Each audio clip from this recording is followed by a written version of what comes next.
বন্ধুরা, আমার কড়াই বসে গেছে। দুদিকে দুটো কড়াই বসিয়েছি। এবার একটার মধ্যে আমি বাঁধাকপি বসাবো। দেখতে থাকুন আমি কিভাবে বসাই।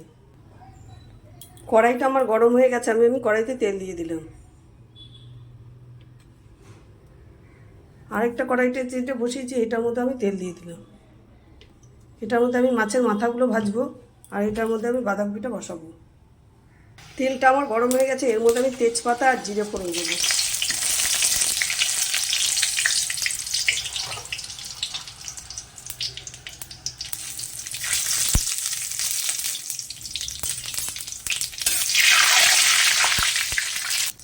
তেজপাতাটা জিরে আমার হয়ে গেছে। এবার আমি আলুগুলো দিয়ে দিচ্ছি।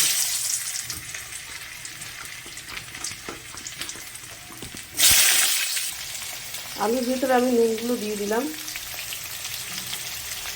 হলুদটা দিয়ে দিচ্ছি। এটা বাঁধাকপির আলু ভাজার জন্য।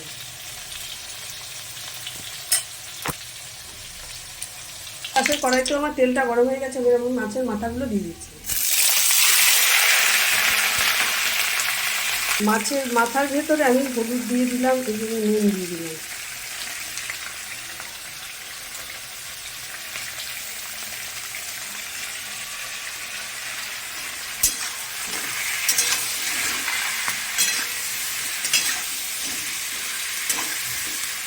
আর এদিকেও আমার আলুটা ভাজা হচ্ছে।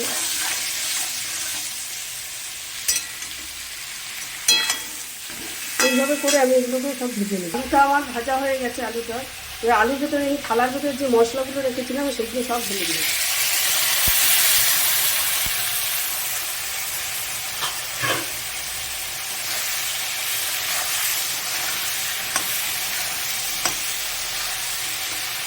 মশলাগুলো আগেই দেখিয়েছি আপনাদেরকে। জিরের গুঁড়ো, হলুদ গুঁড়ো, ধনের গুঁড়ো, আদা বাটা, সামান্য একটু শুকনো লঙ্কার গুঁড়ো দিয়েছি।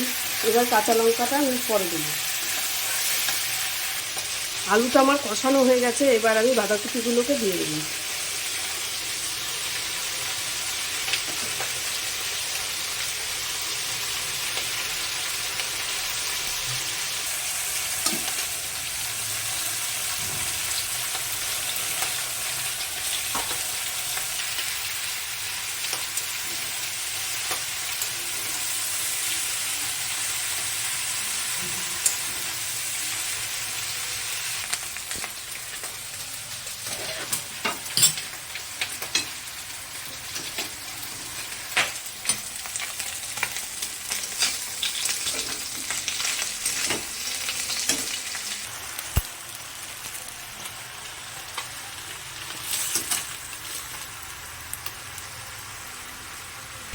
বাঁধাকপির সাথে মাছের মাথাটা আমি ভালোভাবে মিশিয়ে দিয়েছি।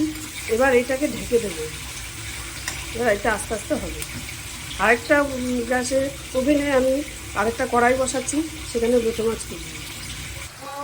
বাঁধাকপিটা আমার হয়ে গেছে। এবার আমি গরম মশলা দিয়ে দিলাম।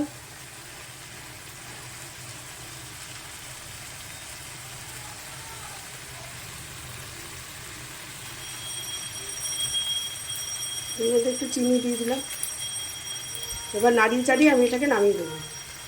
বাঁধাকপি আমার হয়ে গেছে এবং লোটে মাছটাও আমার হয়ে গেছে।